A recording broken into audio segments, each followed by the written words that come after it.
In the beginning, God created the heavens and the earth. The earth was barren with no form of life. It was under a roaring ocean covered with darkness, but the Spirit of God was moving over the water. The first day, God said, "I command light to shine," and light started shining. God looked at the light and saw that it was good. He separated light from darkness and named the light day, and the darkness night. Evening came, then morning. That was the first day. The second day, God said, "I command a dome to separate the water above it from the water below it," and that's what happened. God made the dome and named it sky. Evening came, then morning. That was the second day. The third day, God said, "I command the water under the sky to come together in one place, so there will be dry ground." And that's what happened. God named the dry ground land, and he named the water ocean. God looked at what he had done and saw that it was good. God said, "I command the earth to produce all kinds of plants, including fruit trees and grain." And that's what happened. The earth produced all kinds of vegetation. God looked at what he had done, and it was good. Evening came, then morning. That was the third day. The fourth day, God said, "I command lights to appear in the sky and to separate day from night, and to show the time for seasons, special days, and years. I command them to shine on the earth." And that's what happened. God made two powerful lights, the brighter one to rule the day, and the other to rule the night. He also made the stars.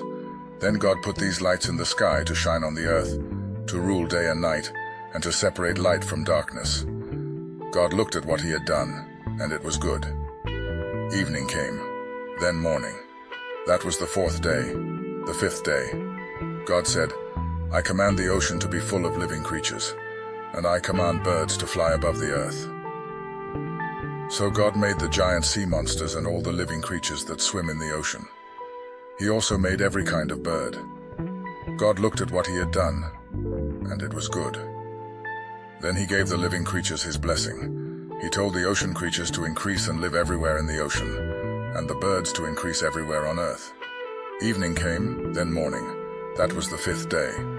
The sixth day, God said, "I command the earth to give life to all kinds of tame animals, wild animals, and reptiles." And that's what happened. God made every one of them. Then he looked at what he had done, and it was good. God said, "Now we will make humans, and they will be like us. We will let them rule the fish, the birds, and all other living creatures." So God created humans to be like himself. He made men and women. God gave them his blessing and said, "Have a lot of children. Fill the earth with people and bring it under your control. Rule over the fish in the ocean, the birds in the sky, and every animal on the earth. I have provided all kinds of fruit and grain for you to eat, and I have given the green plants as food for everything else that breathes, including animals, both wild and tame, and birds." And so it was. God looked at what he had done. All of it was very good. Evening came, then morning. That was the sixth day. So the heavens and the earth and everything else were created. By the seventh day, God had finished his work, and so he rested. God blessed the seventh day and made it special, because on that day he rested from his work. That's how God created the heavens and the earth. When the Lord God made the heavens and the earth, no grass or plants were growing anywhere. God had not yet sent any rain, and there was no one to work the land. But streams came up from the ground and watered the earth. The Lord God took some soil from the ground and made a man. God breathed life into the man, and the man started breathing. The Lord made a garden in a place called Eden, which was in the east, and he put the man there. The Lord God filled the garden with all kinds of beautiful trees and fruit trees. Two other trees were in the middle of the garden. One of these gave life. The other gave the wisdom to know the difference between right and wrong. From Eden, a river flowed out to water the garden. Then it divided into 4 rivers. The first one is the Pishon River that flows through the land of Havilah, where pure gold, rare perfumes, and precious stones are found. The second is the Gihon River that winds through Ethiopia. The Tigris River that flows east of Assyria is the third, and the fourth is the Euphrates River. The Lord God put the man in the Garden of Eden to take care of it and to look after it. But the Lord told him, "You may eat fruit from any tree in the garden, except the one that has the power to let you know the difference between right and wrong. If you eat any fruit from that tree, you will die before the day is over." The Lord God said, "It isn't good for the man to live alone. I will make a suitable partner for him." So the Lord took some soil and made animals and birds.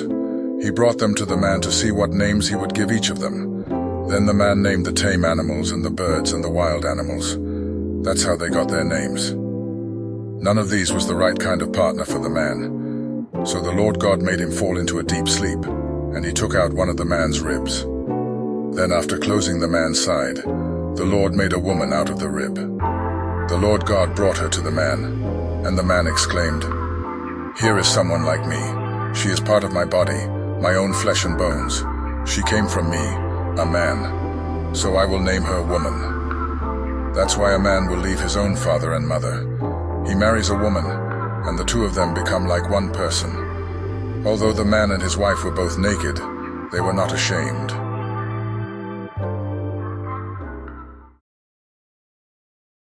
The snake was sneakier than any of the other wild animals that the Lord God had made.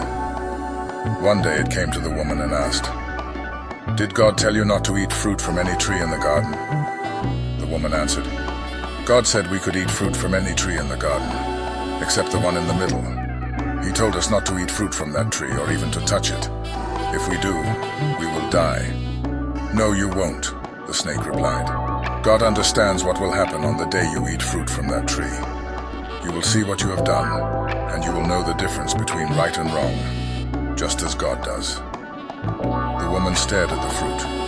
It looked beautiful and tasty. She wanted the wisdom that it would give her, and she ate some of the fruit. Her husband was there with her, so she gave some to him, and he ate it too. At once they saw what they had done, and they realized they were naked. Then they sewed fig leaves together to cover themselves. Late in the afternoon, when the breeze began to blow, the man and woman heard the Lord God walking in the garden, so they hid behind some trees. The Lord God called out to the man and asked, "Where are you?" The man answered, "I was naked, and when I heard you walking through the garden, I was frightened and hid." "How did you know you were naked?" God asked. "Did you eat any fruit from that tree in the middle of the garden?" "It was the woman you put here with me," the man said. "She gave me some of the fruit and I ate it." The Lord God then asked the woman, "What have you done?" "The snake tricked me," she answered, "and I ate some of that fruit." So the Lord God said to the snake, "Because of what you have done, you will be the only animal to suffer this curse. For as long as you live, you will crawl on your stomach and eat dirt. You and this woman will hate each other. Your descendants and hers will always be enemies.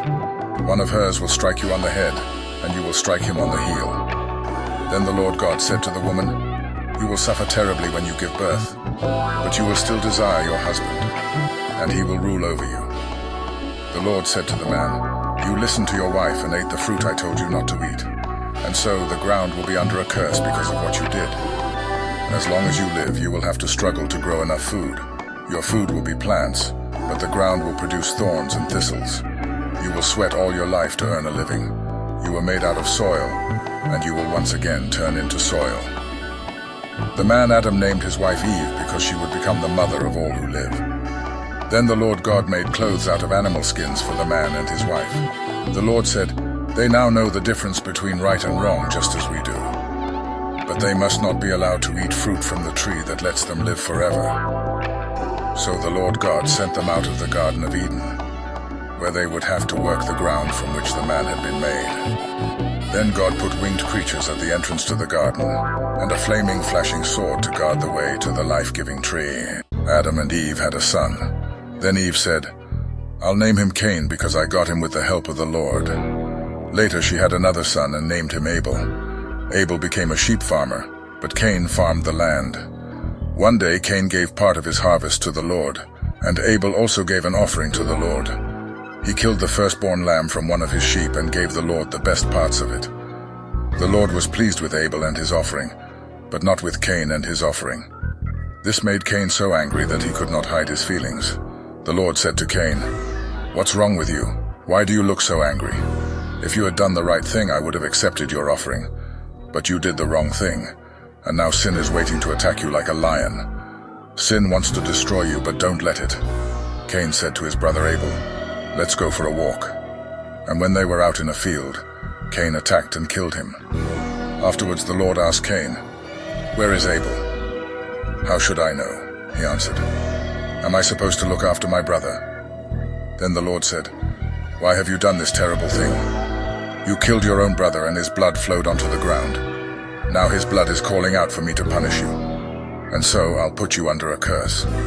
Because you killed Abel and made his blood run out on the ground, you will never be able to farm it again. When you try to farm the land, it won't produce anything for you. From now on, you'll be without a home, and you'll spend the rest of your life wandering from place to place." "This punishment is too hard," Cain said. "You're making me leave my home and live far from you. I will have to wander about without a home, and just anyone could kill me."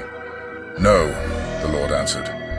"Anyone who kills you will be punished 7 times worse than I am punishing you." So the Lord put a mark on Cain to warn everyone not to kill him. But Cain had to go far from the Lord and live in the land of wandering, which is east of Eden. More and more people were born, until finally they spread all over the earth. Angels saw how beautiful the humans' daughters were, and they decided to take any daughters they wanted as their wives.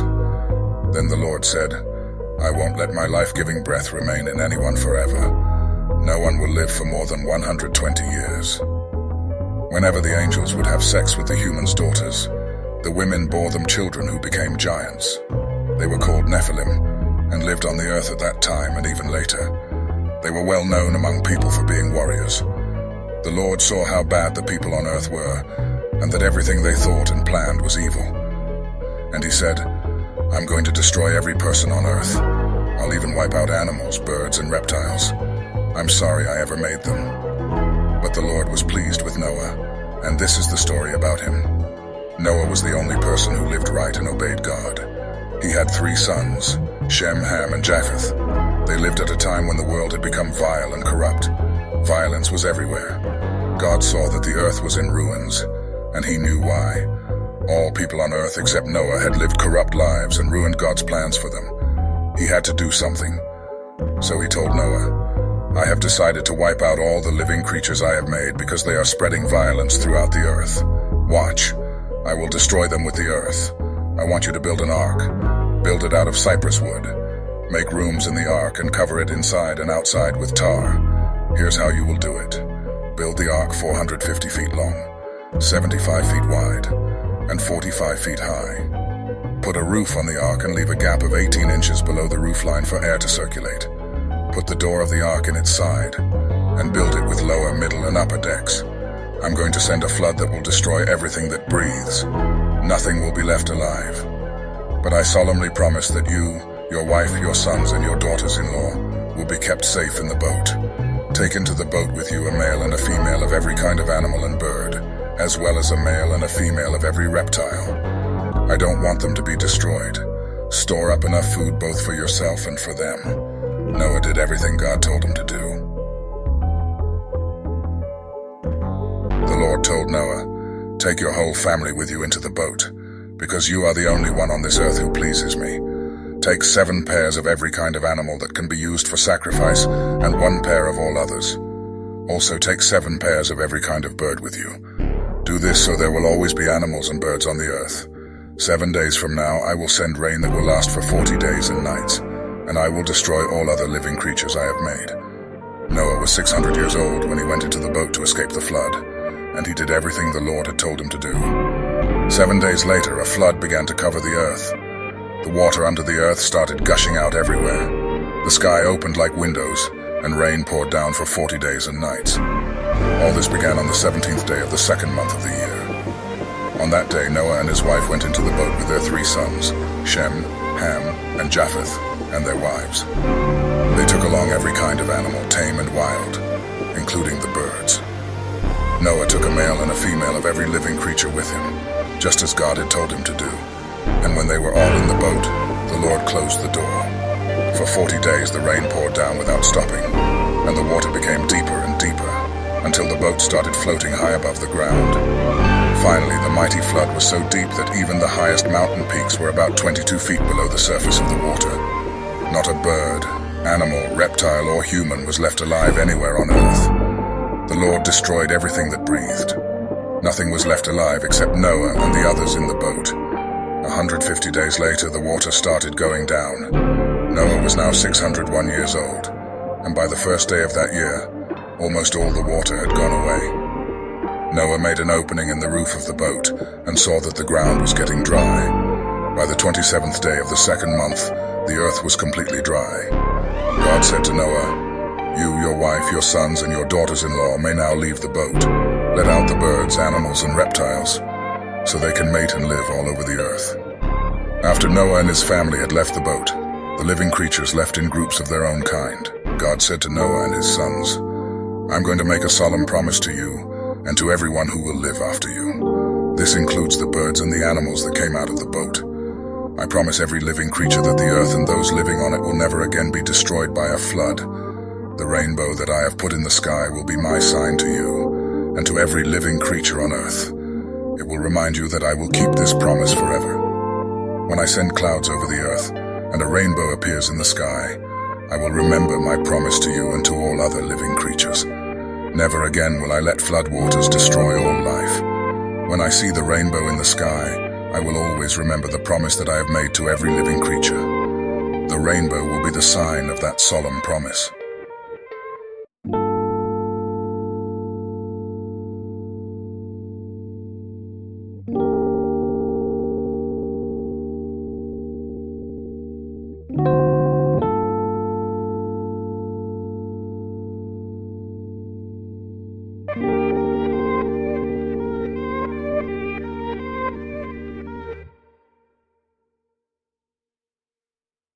The descendants of Noah established the first known cultures of the world. Humanity, speaking the same language, migrated eastward and settled in Babylonia. They decided to build a city with a tower that reached to the heavens as a symbol of their unity and strength. The people believed that by constructing this tower, they could make a name for themselves and prevent themselves from being scattered across the earth. The desire to settle in one place and build a city runs counter to God's command to spread out across the earth. They want to make their mark on the world rather than conform to God's plan for their lives. They want power and prestige. They want to ensure that they will not be scattered. That is, they want to choose their own destiny. God observed their actions and recognized their pride and defiance. Concerned that their unified efforts would lead to further rebellion and disobedience, God decided to intervene. He confounded their language, causing confusion among them. Suddenly, they could no longer understand each other's speech, and their communication broke down. This linguistic confusion resulted in chaos and frustration among the people. Unable to communicate effectively, they abandoned their construction project and scattered across the earth, as God had intended. In the ancient land of Ur lived a man named Abram. He would later be known as Abraham. His story is a tale of faith, promise, and the journey of a man who would become a father to nations. The Lord said to Abram, "Leave your country and your people. Leave your father's family and go to the country that I will show you. I will build a great nation from you. I will bless you and make your name famous. People will use your name to bless other people. I will bless those who bless you, and I will curse those who curse you. I will use you to bless all the people on earth." So Abram left Haran just like the Lord said, and Lot went with him. Abram was 75 years old when he left Haran. He took his wife Sarai, his nephew Lot, all the slaves, and all the other things he had gotten in Haran. Then he and his group moved to the land of Canaan. Abram traveled through the land as far as the town of Shechem, and then to the big tree at Moreh. The Canaanites were living in the land at that time. The Lord appeared to Abram and said, "I will give this land to your descendants." Abram built an altar to honor the Lord who appeared to him there. Abram traveled between Bethel and Ai, building an altar to worship the Lord as he continued his journey in the land of Canaan. During this time, there was not enough food in the land, so Abram went down to Egypt to live. Just before they arrived in Egypt, Abram told Sarai, "Look, I know that you are a very beautiful woman. When the Egyptian men see you, they will say, 'This woman is his wife.' Then they will kill me and keep you alive because they want you. So tell them that you are my sister. Then they will be good to me because of you. In this way, you will save my life." So when Abram went into Egypt, the Egyptian men saw that Sarai was a very beautiful woman. Even some of Pharaoh's officials noticed her and told Pharaoh how beautiful she was. So they took her to Pharaoh's house. Pharaoh was kind to Abram because he thought Abram was Sarai's brother. He gave Abram sheep, cattle, donkeys, camels, and men and women servants. Pharaoh took Abram's wife, so the Lord caused Pharaoh and all the people in his house to have very bad diseases. Pharaoh called Abram and said to him, "What have you done to me? Why didn't you tell me Sarai was your wife? Why did you make me believe she was your sister? Now I've married her. Take her and go. She's your wife." So the Pharaoh told his men to let Abram and Sarai take their possessions and leave Egypt. So Abram left Egypt. He traveled through the Negev with his wife and everything he owned. Lot was also with them. At this time, Abram was very rich. He had many animals and much silver and gold. Abram continued traveling around.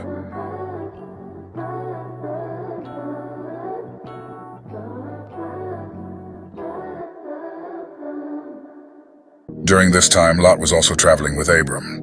Lot also had sheep, goats, and cattle, as well as his own family and slaves.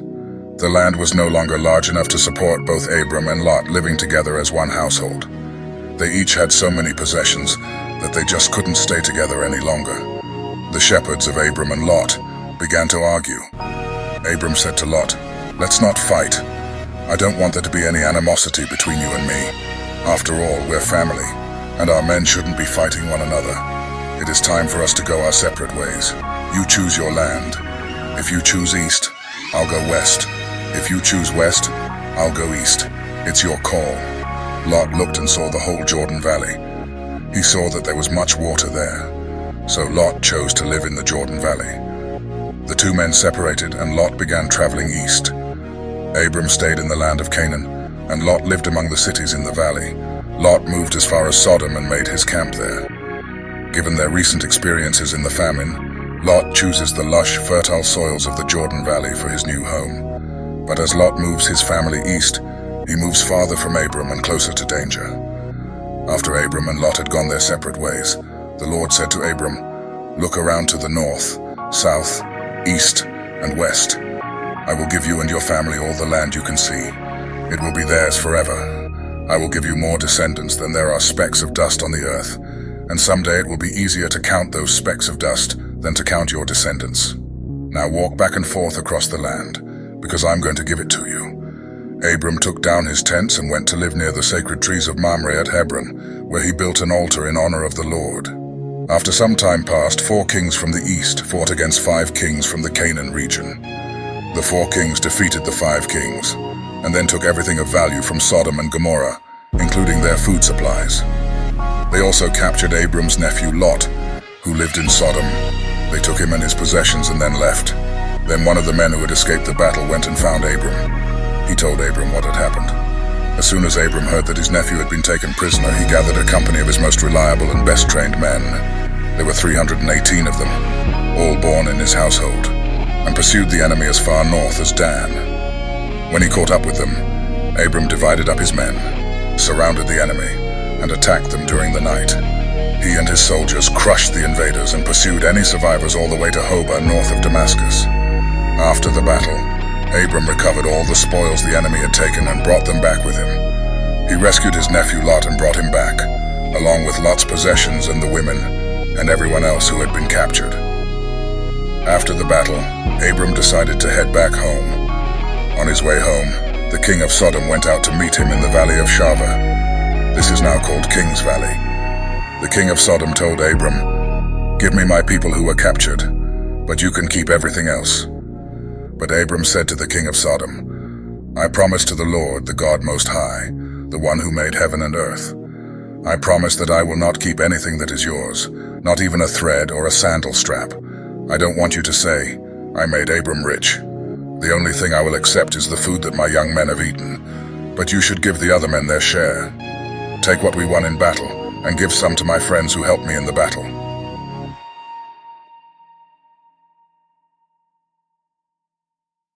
The Lord spoke to Abram in a vision. "Abram, don't be afraid. I will protect you and reward you greatly." But Abram answered, "Lord all-powerful, you have given me everything I could ask for except children. And when I die, Eliezer of Damascus will get all I own. You have not given me any children, and this servant of mine will inherit everything." The Lord replied, "No, he won't. You will have a son of your own, and everything you have will be his." Then the Lord took Abram outside and said, "Look at the sky and see if you can count the stars. That's how many descendants you will have." Abram believed the Lord, so the Lord was pleased with him and accepted him. To establish the covenant, God instructs Abraham to bring specific animals, and Abraham arranges them for a ritual. During this ritual, God foretells the future suffering and eventual return of Abraham's descendants to the land of Canaan, ultimately reaffirming his covenant with Abraham and promising the land as an inheritance for his descendants. Despite God's promise, years went by. Still, Abram's wife Sarai remained childless, but she did have an Egyptian servant girl whose name was Hagar. Sarai had an idea, so she approached her husband. "The Lord has not allowed me to have children, so sleep with my slave. Maybe she can have a son, and I will accept him as my own." Abram agreed, so after living 10 years in the land of Canaan, Sarai gave her Egyptian slave to Abram as a second wife. Abram slept with Hagar, and she became pregnant. When Hagar realized this, she became very proud and began to feel that she was better than Sarai, her owner. Sarai would not tolerate her servant looking down on her, so she approached Abram again and said, "This is all your fault. I allowed my servant girl to be intimate with you, and as soon as she saw she was pregnant with your child, she started behaving arrogantly and disrespectfully toward me. I have done nothing to deserve this. You have done me wrong, and you will have to answer to the Lord for this." Abram said, "All right, she's your slave. Do whatever you want with her." Then Sarai began treating Hagar so harshly that she finally ran away. Hagar stopped to rest at a spring in the desert on the road to Shur. While she was there, the angel of the Lord came to her and asked, "Hagar, where have you come from and where are you going?" Hagar said, "I'm running away from Sarai." The angel said, "Hagar, go back to Sarai and change your attitude. Be respectful and listen to her instructions. You're pregnant, and you need to go home." The angel of the Lord also said, "From you will come many people, too many people to count. You will have a son. You will name him Ishmael, because the Lord has heard that you were treated badly. Just to warn you though, Ishmael, your son, is going to be a wild and rowdy man. He'll put his fist in every face, and everyone will turn against him, and he will live at odds with all of his relatives." So Hagar returned home and gave birth to Abram's son. Abram named his son Ishmael. Abram was already 86 years old when Hagar gave birth to Ishmael.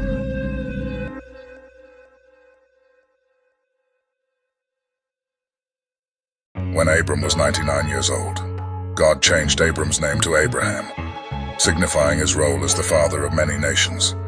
Sarai's name is changed to Sarah, and God promises she will bear a son named Isaac. God institutes circumcision for all males as a symbol of the covenant, and Abraham obeys immediately, circumcising himself, his son Ishmael, and all his male servants. Later, the Lord again appeared to Abraham. God informs Abraham about the impending destruction of Sodom and Gomorrah due to their wickedness. Abraham pleads with God to spare the cities, if even a small number of righteous people are found within them. God agrees to spare the cities if there are at least 10 righteous individuals. That evening, 2 angels came to the city of Sodom. Lot was sitting near the city gates and saw them. He got up and went to them. He bowed to show respect and said, "Sirs, please come to my house, and I will serve you. There you can wash your feet and stay the night. Then tomorrow you can continue your journey." The angels answered, "No, we will stay the night in the city square." But Lot persisted and urged them to come home with him and enjoy his hospitality. They agreed finally and came with Lot to his house. Lot prepared a huge meal for them, served with unleavened bread, and they ate until they were full. That evening, just before bedtime, men from every part of town came to Lot's house. They stood around the house and called to Lot. They said, "Where are the men who came with you to your house tonight? We saw them go in with you. Bring them out here. We want to have sex with them." Lot slipped out of the door to address the men, shutting it firmly behind him. Then he said, "Friends, please don't do such a terrible thing. I have 2 daughters who have never had sex. I'll bring them out and you can do what you want with them. But please don't do anything to these men. They are my guests. They deserve the protection of my home." "Don't get in our way," the crowd answered. "You're a foreigner. What right do you have to order us around? We'll do worse things to you than we're going to do to them." The crowd kept arguing with Lot. Finally, they rushed toward the door to break it down, but the two angels in the house reached out and pulled Lot safely inside. Then the angels struck all of the men pressing at the door with blindness. So the men trying to get in the house could not find the door. The two men said to Lot, "Are there any other people from your family living in this city? Do you have any sons-in-law, sons, daughters, or any other people from your family here? If so, you should tell them to leave now. We are going to destroy this city. The Lord heard how evil this city is, so he sent us to destroy it."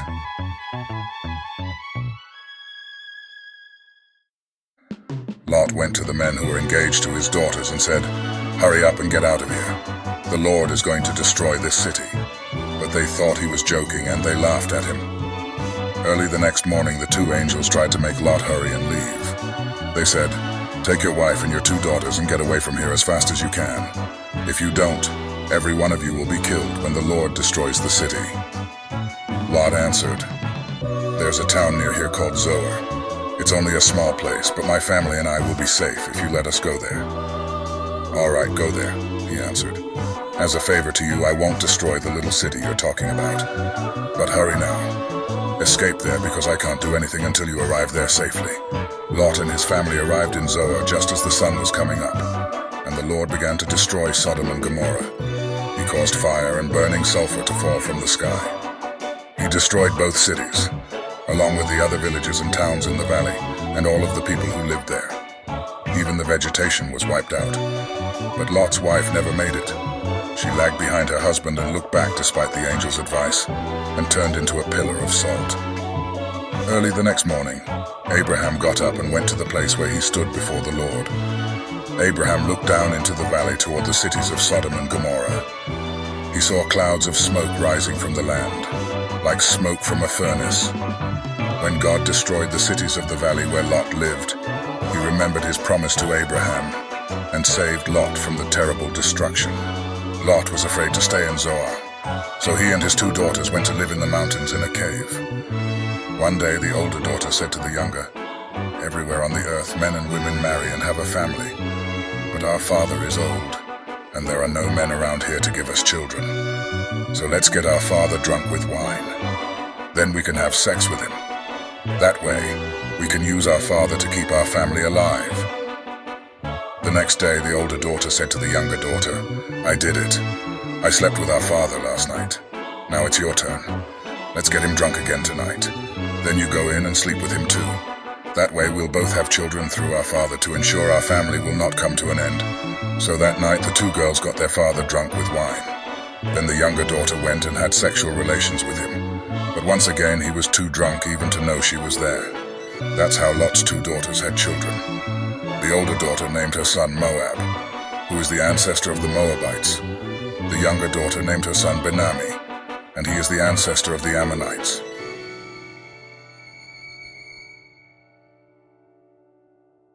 After the destruction of Sodom and Gomorrah, Abraham moved to the southern desert, where he settled between Kadesh and Shur. Later he went to Gerar.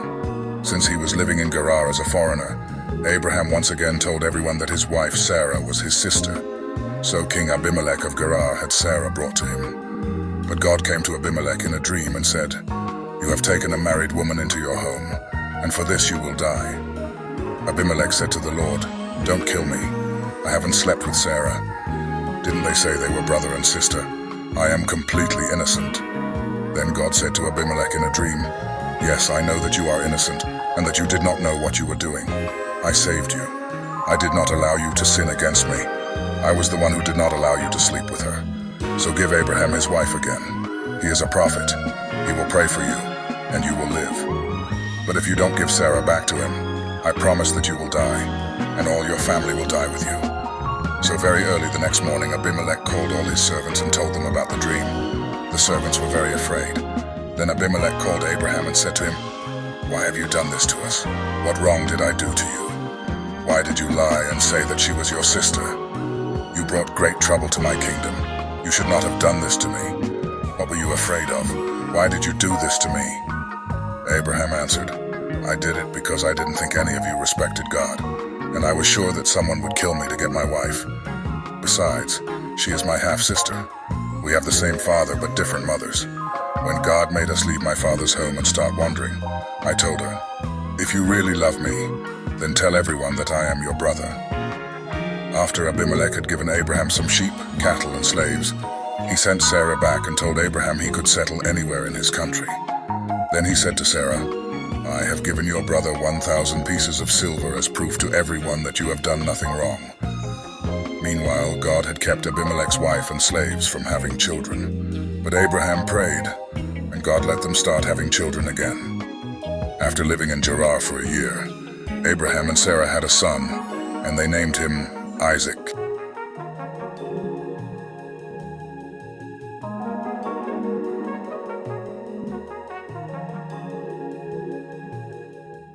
The Lord was good to Sarah and kept his promise.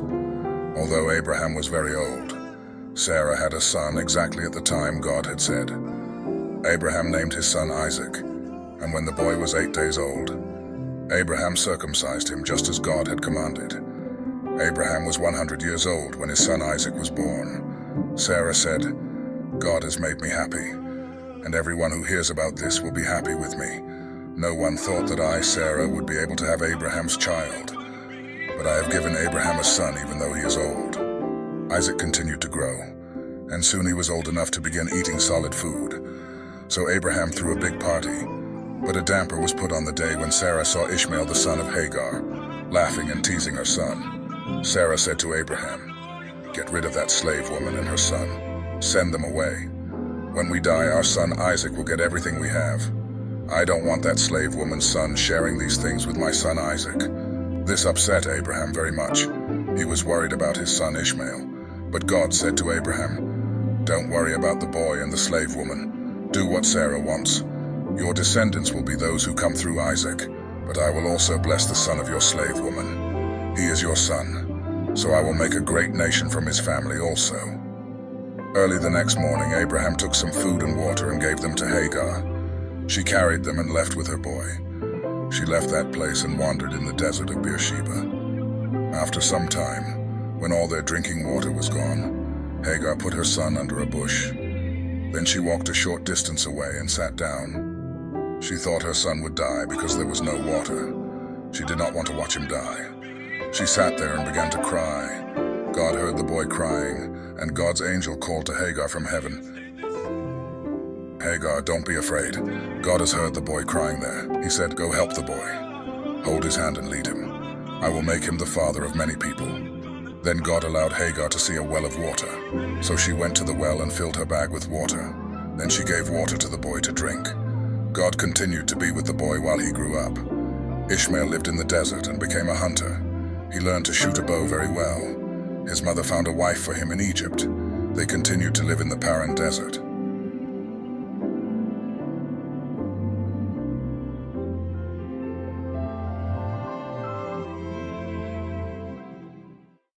After a period of time, God decided to put Abraham to the test. Then God said, "Take your son, your only son Isaac, whom I know you love deeply, and go to the land of Moriah. When you get there, I want you to offer Isaac to me as a burnt offering on one of the mountains. I will show you which one." So Abraham got up early the next morning and chopped wood for the fire. He put a saddle on his donkey and set out with Isaac and 2 servants for the place where God had told him to go. After they traveled 3 days, Abraham looked up, and in the distance he saw the place where they were going. Then he said to his servants, "Stay here with the donkey. The boy and I will go to that place and worship. Then we will come back to you later." Abraham put the wood on Isaac's shoulder, but he carried the hot coals and the knife. As the 2 of them walked along, Isaac said, "Father, we have the coals and the wood, but where is the lamb for the sacrifice?" "My son," Abraham answered, "God will provide the lamb." The 2 of them walked on, and when they reached the place that God had told him about, Abraham built an altar and placed the wood on it. Next, he tied up his son and put him on the wood. Just as Abraham reached over to grab the knife that would kill his son, the angel of the Lord stopped him. The angel called from heaven and said, "Abraham, Abraham." "Here I am," he answered. "Don't hurt the boy or harm him in any way," the angel said. "Now I know that you truly obey God, because you were willing to offer him your only son." Abraham looked up and saw a ram caught by its horns in the bushes. So he took the ram and sacrificed it instead of his son. Abraham named that place The Lord will provide. Then Abraham returned to the place where he left his trusted servants. They traveled together, Abraham, Isaac, and his servants, back to Beersheba, where Abraham lived on for some time. Abraham's saga concludes with his wife Sarah passing away at the age of 127. At that time, Abraham's servant is sent to find a suitable wife for Isaac, who is 37 years old, leading to the meeting with Rebekah, who becomes Isaac's wife. Abraham remarried and had 6 sons with his new wife Keturah. Abraham died at the ripe old age of 175. His sons Isaac and Ishmael buried him beside his wife Sarah.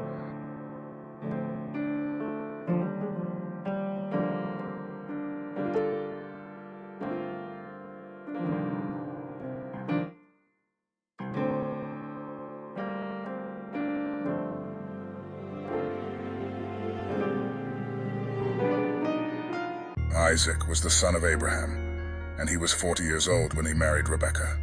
Almost 20 years later, Rebekah still had no children. So Isaac asked the Lord to let her have a child, and the Lord answered his prayer. Before Rebekah gave birth, she knew she was going to have twins, because she could feel them inside her, fighting each other. She thought, "Why is this happening to me?" Finally, she asked the Lord why her twins were fighting, and he told her, "Your 2 sons will become 2 separate nations. The younger of the 2 will be stronger, and the older son will be his servant." When Rebekah gave birth, the first baby was covered with red hair, so he was named Esau. The second baby grabbed onto his brother's heel, so they named him Jacob. Isaac was 60 years old when they were born. The boys grew up. Esau became a skilled hunter who loved to be out in the fields. But Jacob was a quiet man who stayed at home. Esau was Isaac's favorite because he was fond of good meat, but Jacob was Rebekah's favorite. One day Esau came back from hunting. He was tired and weak from hunger. Jacob was boiling a pot of beans. So Esau said to Jacob, "I am weak with hunger. Let me have some of that red soup."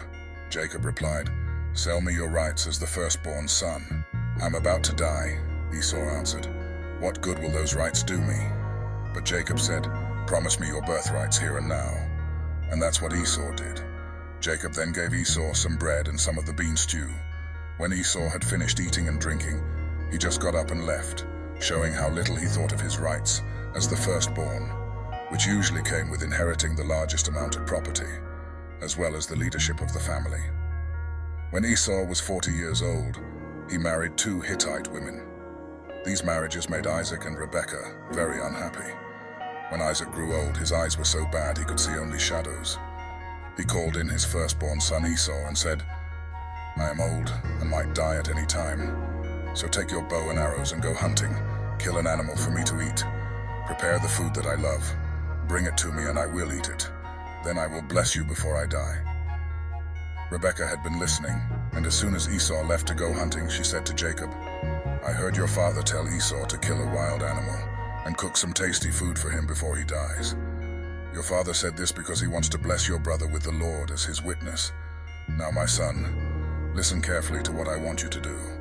Go and kill 2 of your best young goats and bring them to me. I'll cook the tasty food that your father loves so much. Then you can take it to him so he can eat it and give you his blessing before he dies." "My brother Esau is a hairy man," Jacob reminded her, "and I am not. If my father touches me and realizes I am trying to trick him, he will put a curse on me instead of giving me a blessing." Rebekah insisted, "Let his curse fall on me. Just do what I say and bring me the meat." So Jacob brought the meat to his mother, and she cooked the tasty food that his father liked. Then she took Esau's best clothes and put them on Jacob.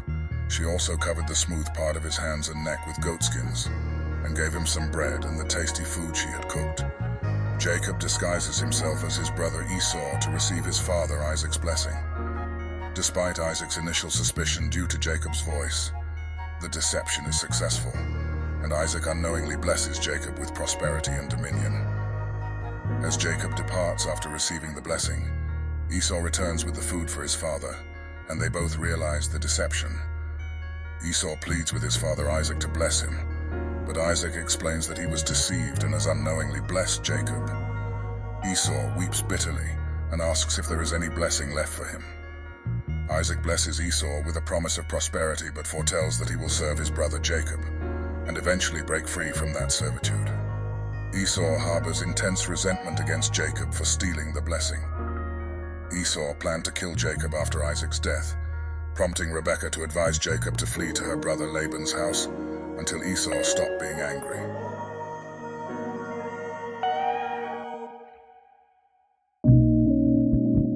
Isaac called in Jacob, then gave him a blessing and said, "Don't marry any of those Canaanite women. Go at once to your mother's father Bethuel in northern Syria and choose a wife from one of the daughters of Laban, your mother's brother. I pray that God All-Powerful will bless you with many descendants and let you become a great nation. May he bless you with the land he promised Abraham, so that you will take over this land where we now live as foreigners." Isaac then sent Jacob to stay with Rebekah's brother Laban. On his journey, Jacob stops for the night, using a stone for a pillow. He dreams of a ladder connecting heaven and earth, with angels ascending and descending. God speaks to Jacob, reaffirming the covenant with his forefathers and promising him land, descendants, and blessings. Jacob wakes, surprised by the encounter, and consecrates the place, naming it Bethel. He vows to make God his own and, moved by the experience, continues his journey with newfound purpose and commitment. As Jacob arrives in Haran, he encounters shepherds at a well. He meets Rachel, Laban's daughter, and learns she's his relative. Jacob helps water Rachel's flock and is welcomed by Laban. When Laban heard the news about his sister's son Jacob, he ran to meet him. Laban hugged him and kissed him and brought him to his house. Jacob told Laban everything that had happened. Then Laban said, "This is wonderful. You are from my own family." So Jacob stayed with Laban for a month. One day Laban said to Jacob, "You are a relative of mine. It is not right for you to continue working for me without pay. What should I pay you?" Now Laban had 2 daughters. The older was Leah and the younger was Rachel.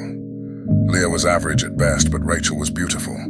Jacob loved Rachel, so he said to Laban, "I will work 7 years for you if you will allow me to marry your daughter Rachel." Laban said, "It would be better for her to marry you than someone else, so stay with me." So Jacob stayed and worked for Laban for 7 years. But it seemed like a very short time because he loved Rachel very much. After 7 years, Jacob said to Laban, "Give me Rachel so that I can marry her. My time of work for you is finished." So Laban gave a party for all the people in that place. That night, Laban brought his daughter Leah to Jacob. Jacob and Leah had sexual relations together. In the morning, Jacob saw that it was Leah he had slept with, and he said to Laban, "You have tricked me. I worked hard for you so that I could marry Rachel. Why did you trick me?" Laban said, "In our country, we don't allow the younger daughter to marry before the older daughter. Continue for the full week of the marriage ceremony, and I will also give you Rachel to marry. But you must serve me another 7 years." So Jacob did this and finished the week.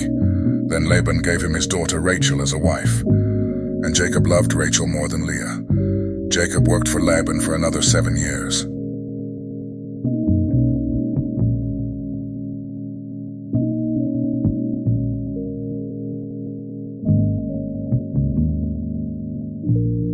Jacob marries both Leah and Rachel, but he loves Rachel more. Leah, feeling unloved, bears sons for Jacob: Reuben, Simeon, Levi, and Judah. Rachel, who is initially unable to have children, becomes envious of Leah's children and gives her maidservant Bilhah to Jacob as a wife. Bilhah bears 2 sons, Dan and Naphtali, on Rachel's behalf. Leah, in response, gives her maidservant Zilpah to Jacob as well, and she bears 2 sons, Gad and Asher. Leah conceives 2 more sons, Issachar and Zebulun, and a daughter, Dinah. Finally, Rachel becomes pregnant and gives birth to Joseph, whom she sees as a sign of God's favor, ending her barrenness. Jacob decides to leave Laban's household after 20 years of working for him. Jacob's wealth has grown, causing tension with Laban's sons. God tells Jacob to return to his homeland. Jacob secretly leaves with his family, possessions, and flocks. Rachel takes Laban's household idols without Jacob's knowledge. Laban pursues them, accusing Jacob of stealing the idols. Rachel hides the idols and Laban fails to find them. Jacob confronts Laban, and they make a covenant, ending their conflict. They erect a monument, signifying their agreement to not harm each other. They part ways, and Jacob continues his journey back to Canaan. Jacob, preparing to meet his estranged brother Esau, sends messengers ahead to inform Esau of his return. Fearful of Esau's potential anger, Jacob prays to God for protection. That night, he wrestles with a mysterious man or angel, refusing to let go until he receives a blessing. The man touches Jacob's hip, injuring him, but Jacob perseveres and is renamed Israel, signifying his struggle and victory. Jacob and Esau meet after many years of separation. Jacob, apprehensive about the encounter, approaches Esau with humility and respect. To Jacob's surprise, Esau embraces him warmly, and the brothers reconcile. Jacob presents gifts to Esau as a gesture of goodwill. Esau initially refuses the gifts but accepts them eventually. The brothers part ways amicably, with Esau returning to Seir, and Jacob settling in Succoth.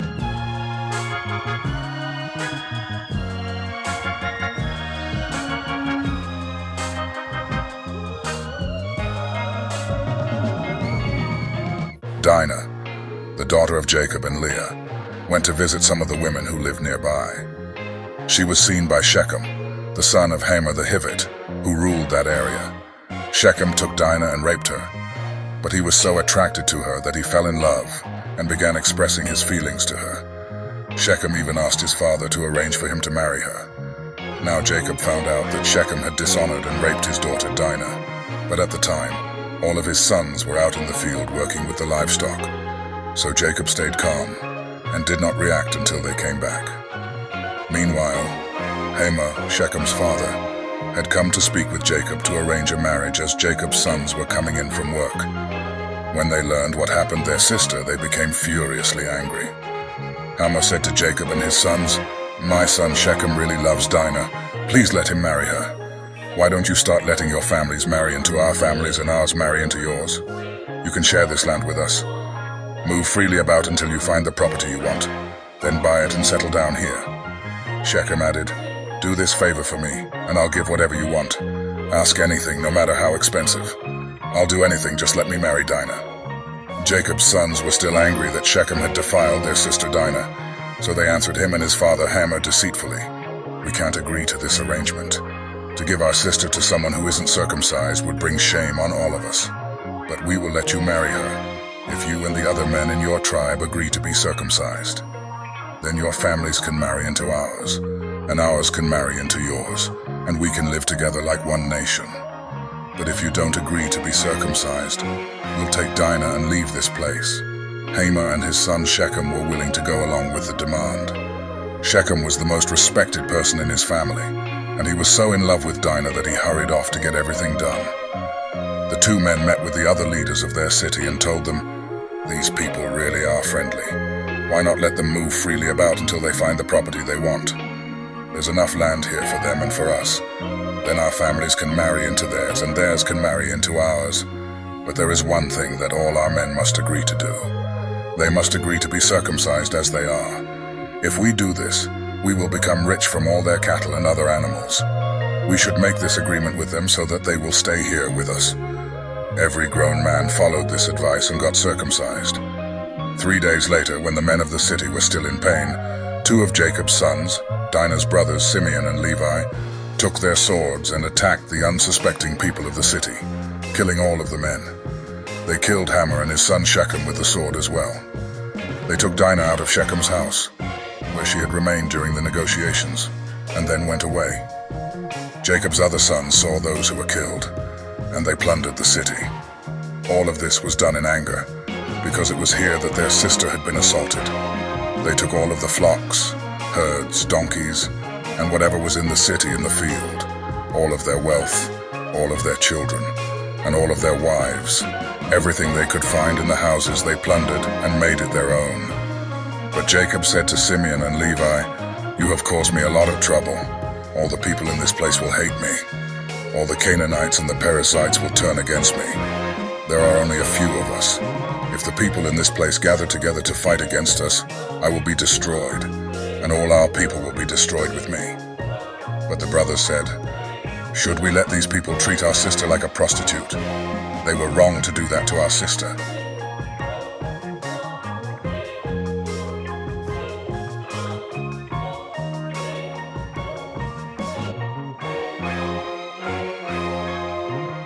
Jacob's return to Bethel, a place significant to him because of previous encounters with God. Following the distressing events after Dinah's incident in Shechem, God instructs Jacob to return to Bethel and build an altar there. Jacob commands his household to rid themselves of foreign gods and purify themselves, emphasizing their commitment to God. As they journey, a sense of fear falls upon the surrounding cities, and God protects Jacob and his people. During their travels, Rachel, Jacob's beloved wife, goes into labor and delivers her second son, Benjamin. Sadly, Rachel dies during childbirth and is buried near Bethlehem. Jacob erects a pillar at Rachel's grave as a lasting memorial. Reaching Bethel, Jacob builds an altar and God blesses him, reaffirming his name as Israel, reiterating the covenant of numerous descendants and the possession of the land. In the midst of this, Jacob's oldest son, Reuben, slept with Bilhah, who was one of Jacob's other wives. This act violates familial honor and results in Reuben losing his rights as the firstborn. Jacob went to his father Isaac at Hebron, where Isaac's father Abraham had lived as a foreigner. Isaac died at the ripe old age of 180, and then his sons Esau and Jacob buried him.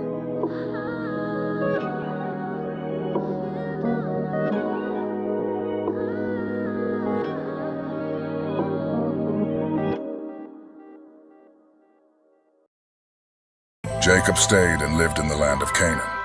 This is the same land where his father had lived. Joseph was a young man, 17 years old. His job was to take care of the sheep and the goats. Joseph did this work with his brothers. Joseph told his father about the bad things that his brothers did. Joseph was born at a time when his father Israel was very old, so Israel loved him more than he loved his other sons. Jacob gave him a special coat, which was long and very beautiful. When Joseph's brothers saw that their father loved Joseph more than he loved them, they hated their brother because of this. They refused to say nice things to him. One time Joseph had a dream. Later he told his brothers about this dream, and after that his brothers hated him even more. Joseph said, "I had a dream. We were all working in the field, tying stacks of wheat together. Then my stack got up. It stood there while all of your stacks of wheat made a circle around mine and bowed down to it." His brothers said, "Do you think this means that you will be a king and rule over us?" His brothers hated Joseph more now because of the dreams he had about them. Then Joseph had another dream, and he told his brothers about it. He said, "I had another dream. I saw the sun, the moon, and 11 stars bowing down to me." Joseph also told his father about this dream, but his father criticized him. His father said, "What kind of dream is this? Do you believe that your mother, your brothers, and I will bow down to you?" Joseph's brothers continued to be jealous of him, but his father thought about all these things and wondered what they could mean. One day Joseph's brothers went to Shechem to care for their father's sheep. Jacob said to Joseph, "Go to Shechem. Your brothers are there with my sheep." Joseph answered, "I will go." His father said, "Go and see if your brothers are safe. Come back and tell me if my sheep are all fine." So Joseph's father sent him from the valley of Hebron to Shechem. At Shechem, Joseph got lost. A man found him wandering in the fields. The man said, "What are you looking for?" Joseph answered, "I am looking for my brothers. Can you tell me where they are with their sheep?" The man said, "They have already gone away. I heard them say that they were going to Dothan." So Joseph followed his brothers and found them in Dothan. Joseph's brothers saw him coming from far away. They decided to make a plan to kill him. They said to each other, "Here comes Joseph the dreamer. We should kill him now while we can. We could throw his body into one of the empty wells and tell our father that a wild animal killed him. Then we will show him that his dreams are useless." But Reuben wanted to save Joseph. He said, "Let's not kill him. We can put him into a well without hurting him." Reuben planned to save Joseph and send him back to his father. When Joseph came to his brothers, they attacked him and tore off his long and beautiful coat. Then they threw him into an empty well that was dry. While Joseph was in the well, the brothers sat down to eat. They looked up and saw a group of traders traveling from Gilead to Egypt. Their camels were carrying many different spices and riches.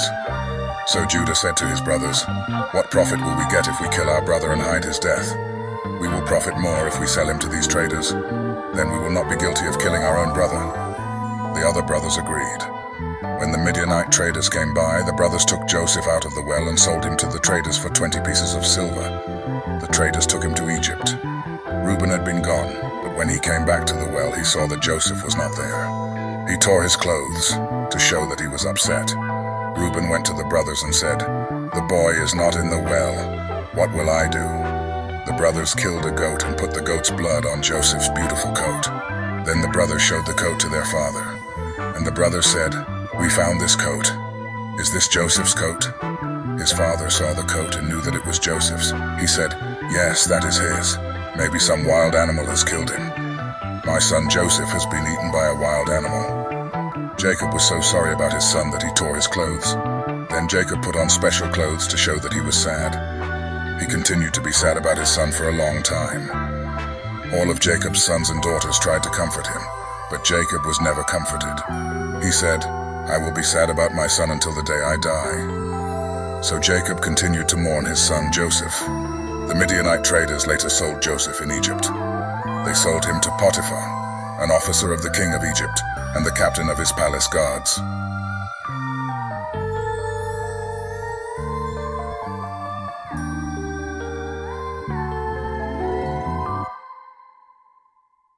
The traders who bought Joseph took him down to Egypt. They sold him to the captain of Pharaoh's guard, Potiphar. The Lord helped Joseph become a successful man. Joseph lived in the house of his master, Potiphar the Egyptian. Potiphar saw that the Lord was with Joseph, and that the Lord helped Joseph be successful in everything he did. So Potiphar was very happy with Joseph. He allowed Joseph to work for him, and to help him rule the house. Joseph was the ruler over everything Potiphar owned. After Joseph was made the ruler over the house, the Lord blessed the house and everything that Potiphar owned. The Lord also blessed everything that grew in Potiphar's fields. The Lord did this because of Joseph. So Potiphar allowed Joseph to take responsibility for everything in the house.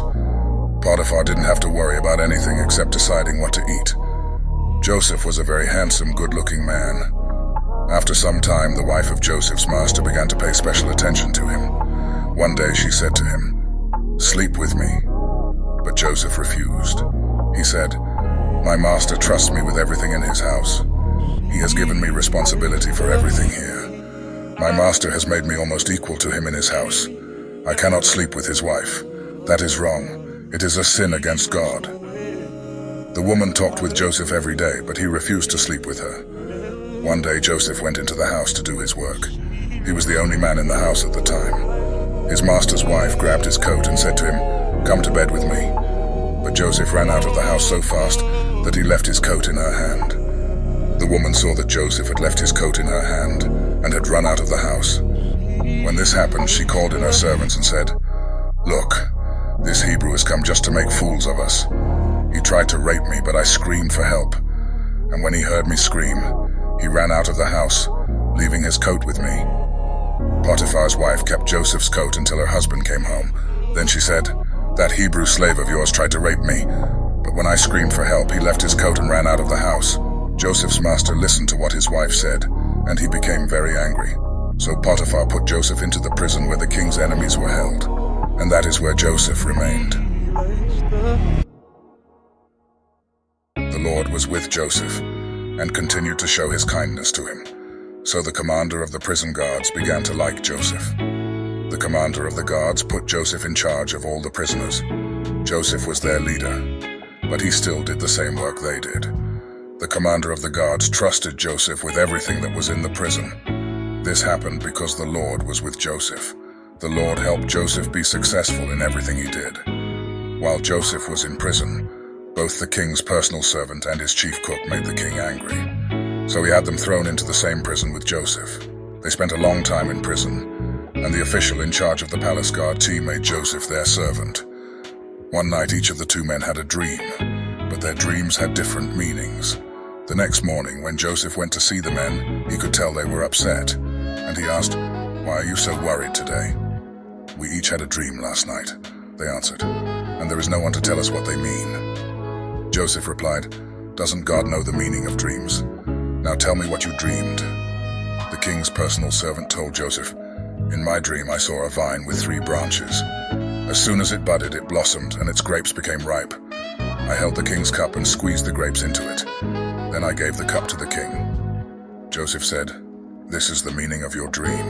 The 3 branches stand for 3 days, and in 3 days the king will pardon you. He will make you his personal servant again, and you will serve him his wine, just as you used to do. But when these good things happen, please don't forget to tell the king about me, so I can get out of this place. I was kidnapped from the land of the Hebrews, and here in Egypt I haven't done anything to deserve being thrown in jail. When the chief cook saw that Joseph had given a good meaning to the dream, he told Joseph, "I also had a dream. In it I was carrying 3 bread baskets stacked on top of my head. The top basket was full of all kinds of baked things for the king, but birds were eating them." Joseph said, "This is the meaning of your dream.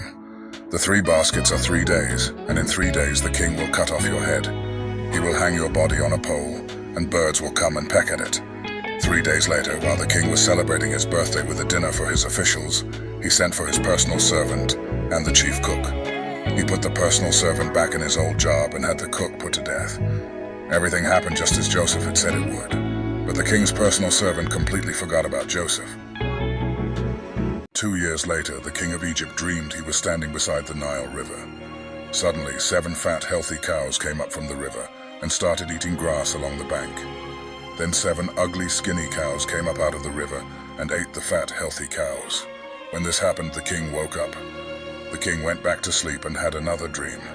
This time 7 full heads of grain were growing on a single stalk. Later, 7 other heads of grain appeared, but they were thin and scorched by a wind from the desert. The thin heads of grain swallowed the 7 full heads.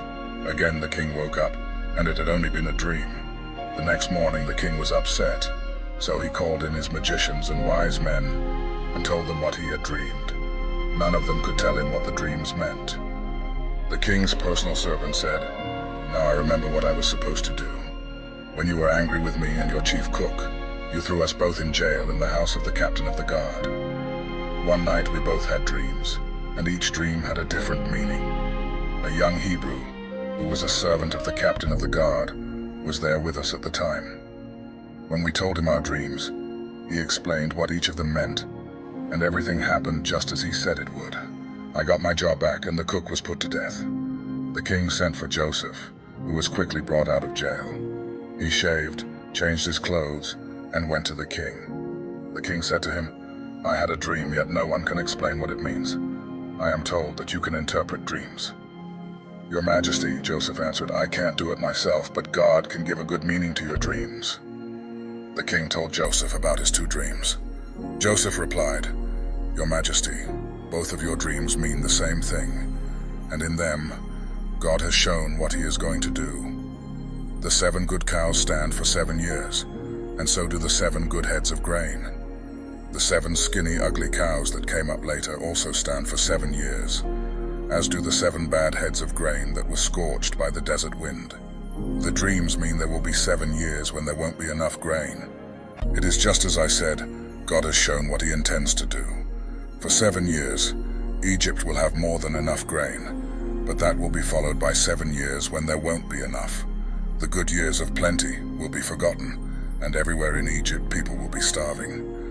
The famine will be so bad that no one will remember that once there had been plenty.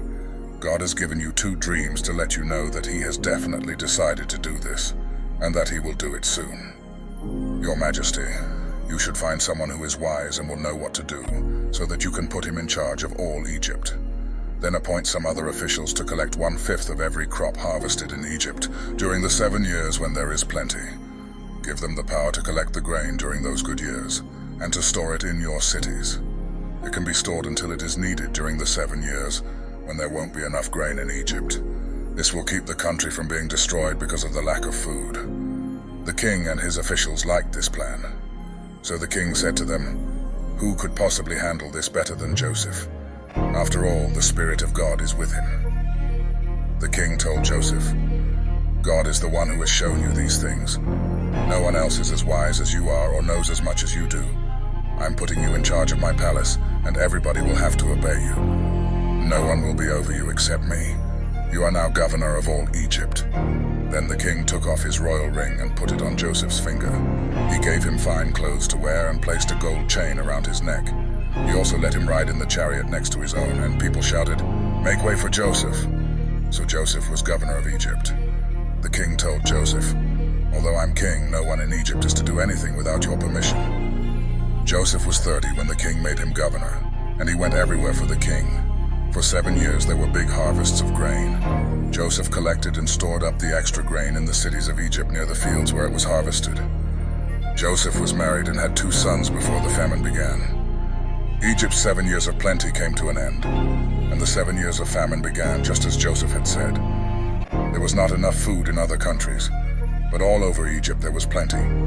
When the famine finally struck Egypt, the people asked the king for food, but he said, "Go to Joseph and do what he tells you to do." The famine became bad everywhere in Egypt, so Joseph opened the storehouses and sold the grain to the Egyptians. People from all over the world came to Egypt to buy grain because the famine was so severe in their countries.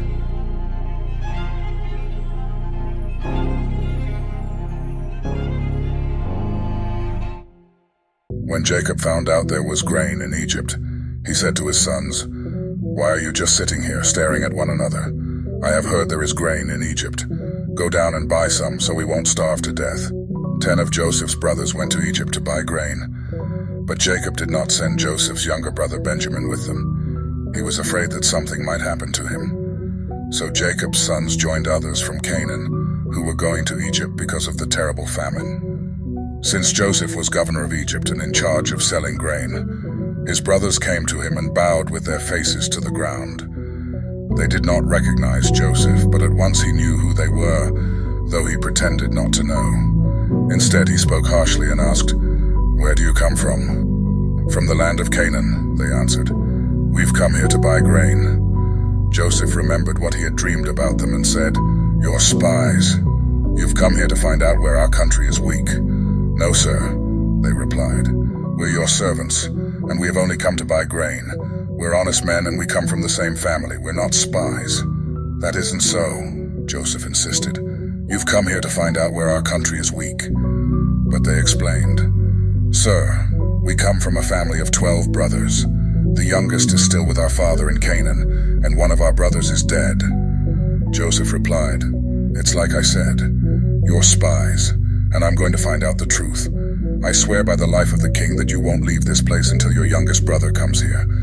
Choose one of you to go after your brother, while the rest of you stay here in jail. That will show whether you are telling the truth. But if you're lying, I swear by the life of the king that you are spies." Joseph kept them all in jail for 3 days before saying to them, "Since I respect God, I'll give you a chance to save your lives. If you are honest men, one of you must stay here in jail, and the rest of you can take the grain back to your starving families.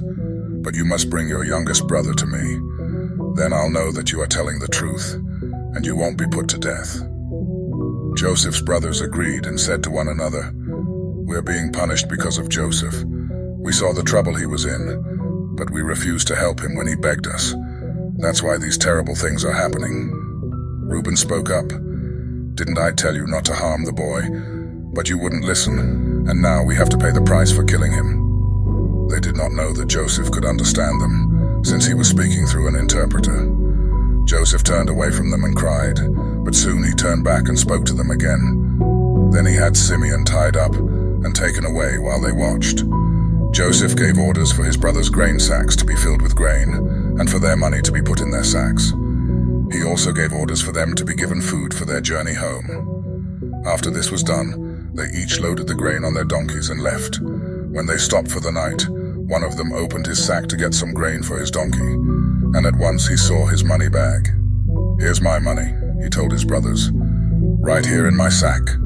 They were trembling with fear as they stared at one another and asked themselves, "What has God done to us?" When they returned to the land of Canaan, they told their father Jacob everything that had happened to them. When the brothers started emptying their sacks of grain, they found their money bags in them. They were frightened, and so was their father Jacob, who said, "You have already taken my sons Joseph and Simeon from me, and now you want to take away Benjamin. Everything is against me." Reuben spoke up, "Father, if I don't bring Benjamin back, you can kill both of my sons. Trust me with him, and I'll bring him back." But Jacob said, "I won't let my son Benjamin go down to Egypt with the rest of you. His brother is already dead, and he is the only son I have left. I'm an old man, and if anything happens to him on the way, I'll die from sorrow, and all of you will be to blame."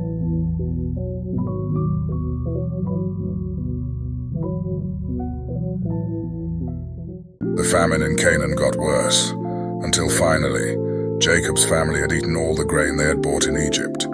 So Jacob said to his sons, "Go back and buy some more grain." Judah replied, "The governor strictly warned us that we would not be allowed to see him unless we brought our youngest brother with us.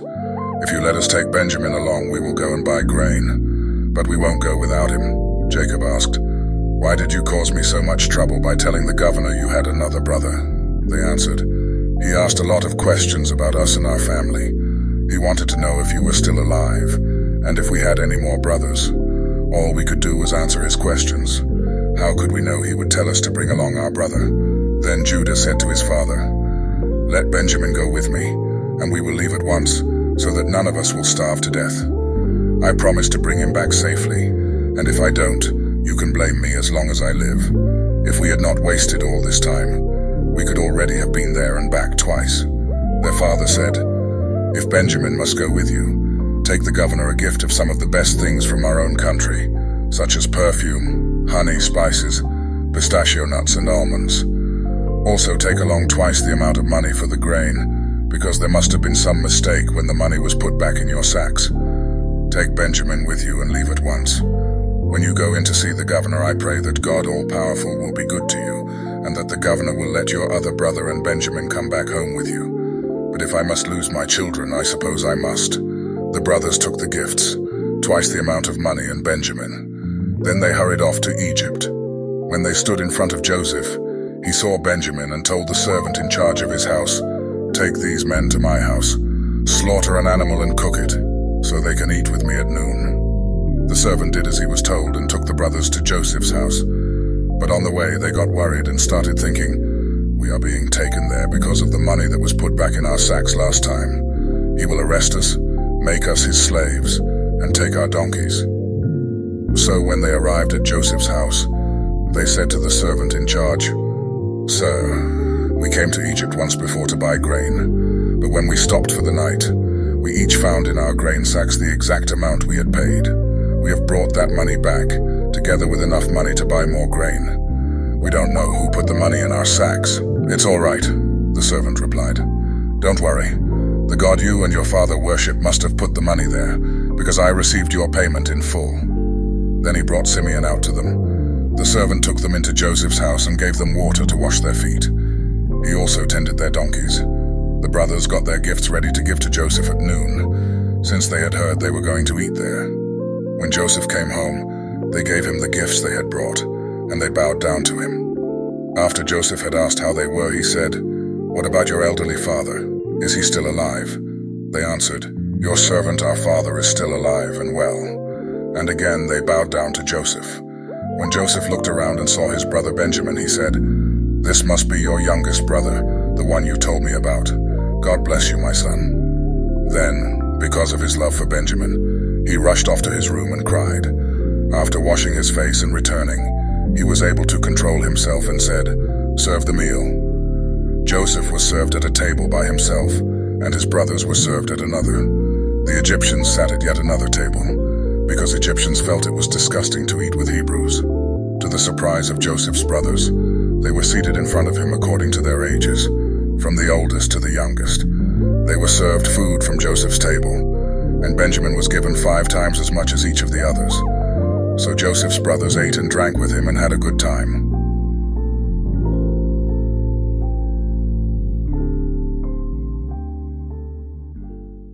Joseph told the servant in charge of his house, "Fill the men's grain sacks with as much as they can hold, and put their money in the sacks.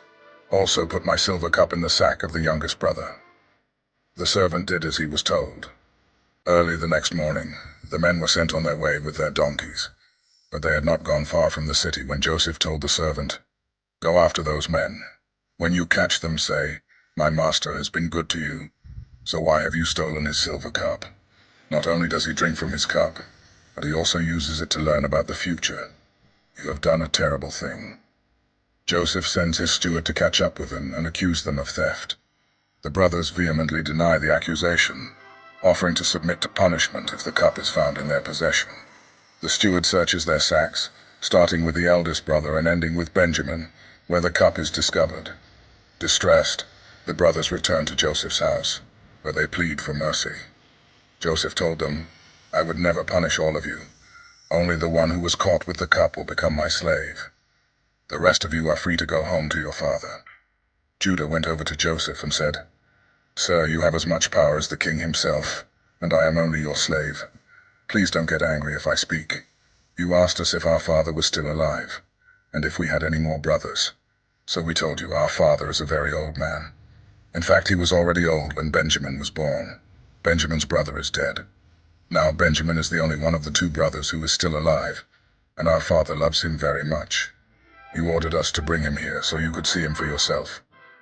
We told you that our father would die if Benjamin left him, but you warned us that we could never see you again, unless our youngest brother came with us. So we returned to our father and reported what you had said. Later our father sent us back here to buy more grain, but we told him, we can't go back to Egypt without our youngest brother. We will never be let in to see the governor, unless he is with us. Sir, our father then reminded us that his favorite wife had given birth to 2 sons.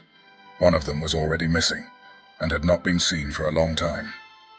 My father thinks the boy was torn to pieces by some wild animal, and he said, I am an old man. If you take Benjamin from me, and something happens to him, I will die of a broken heart. That's why Benjamin must be with us when I go back to my father. He loves him so much that he will die if Benjamin doesn't come back with me. I promised my father that I would bring him safely home. If I don't, I told my father he could blame me the rest of my life. Sir, I am your slave.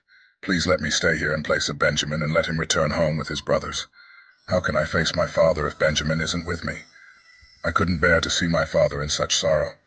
Since Joseph could no longer control his feelings in front of his servants, he sent them out of the room.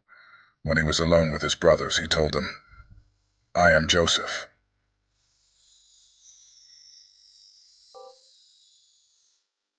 Since Joseph could no longer control his feelings in front of his servants, he sent them out of the room. When he was alone with his brothers, he told them, I am Joseph.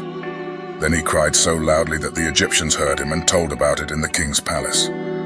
Joseph asked his brothers if his father was still alive, but they were too frightened to answer. Joseph told them to come closer to him, and when they did, he said, Yes, I am your brother Joseph, the one you sold into Egypt. Don't worry or blame yourselves for what you did. God is the one who sent me ahead of you to save lives. There has already been a famine for 2 years, and for 5 more years no one will plow fields or harvest grain. But God sent me on ahead of you to keep your families alive, and to save you in this wonderful way. After all, you weren't really the ones who sent me here, it was God. He made me the highest official in the king's court, and placed me over all Egypt. Now hurry back and tell my father that his son Joseph says, God has made me ruler of Egypt. Come here as quickly as you can. You will live near me in the region of Goshen with your children and grandchildren, as well as with your sheep, goats, cattle, and everything else you own. I will take care of you there during the next 5 years of famine, but if you don't come, you and your family and your animals will starve to death. All of you, including my brother Benjamin, can tell by what I have said that I really am Joseph. Tell my father about my great power here in Egypt and about everything you have seen. Hurry and bring him here. Joseph and Benjamin hugged each other and started crying. Joseph was still crying as he kissed each of his other brothers. After this, they started talking with Joseph. When it was told in the palace that Joseph's brothers had come, the king and his officials were happy. So the king said to Joseph, Tell your brothers to load their donkeys and return to Canaan. Tell them to bring their father and their families here. I will give them the best land in Egypt, and they can eat and enjoy everything that grows there. Also, tell your brothers to take some wagons from Egypt for their wives and children to ride in. And be sure they bring their father. They can leave their possessions behind, because they will be given the best of everything in Egypt. Jacob's sons agreed to do what the king had said, and Joseph gave them wagons and food for their trip home, just as the king had ordered. Joseph gave some new clothes to each of his brothers, but to Benjamin, he gave 5 new outfits and 300 pieces of silver. To his father, he sent 10 donkeys loaded with the best things in Egypt, and 10 other donkeys loaded with grain and bread and other food for the return trip. Then he sent his brothers off and told them, Don't argue on the way home. Joseph's brothers left Egypt, and when they arrived in Canaan, they told their father that Joseph was still alive and was the ruler of Egypt. But their father was so surprised that he could not believe them. Then they told him everything Joseph had said. When he saw the wagons Joseph had sent, he felt much better and said, "Now I can believe you. My son Joseph must really be alive, and I will get to see him before I die." Jacob and his family journey to Egypt. God reassures Jacob in a vision, and Jacob offers sacrifices in gratitude. In Egypt, Joseph prepares to meet his father, and they have an emotional reunion. Joseph presents his family to Pharaoh, and they settle in the land of Goshen. The famine worsens, and Joseph manages Egypt's resources wisely, buying all the land and people for Pharaoh, except for the priests. He ensures that the people have food during the famine. Jacob blesses Joseph's sons, Ephraim and Manasseh, elevating them to equal status with his own sons. Jacob prophesies about their future greatness. Jacob blesses his 12 sons, speaking prophetically about their futures. He foretells Judah's leadership role and mentions men from Judah's family will be kings, and this kingship will not leave his family until the Messiah comes. Jacob dies, and Joseph mourns deeply for him. Joseph receives permission from Pharaoh to bury Jacob in Canaan, fulfilling Jacob's final request. After Jacob died, Joseph's brothers were worried. They were afraid that Joseph would still be mad at them for what they had done years before. But Joseph reassured his brothers of his forgiveness once more, and he lives to see his descendants grow in Egypt before he dies at the age of 110. Joseph is embalmed and placed in a coffin in Egypt, setting the stage for the eventual exodus of the Israelites.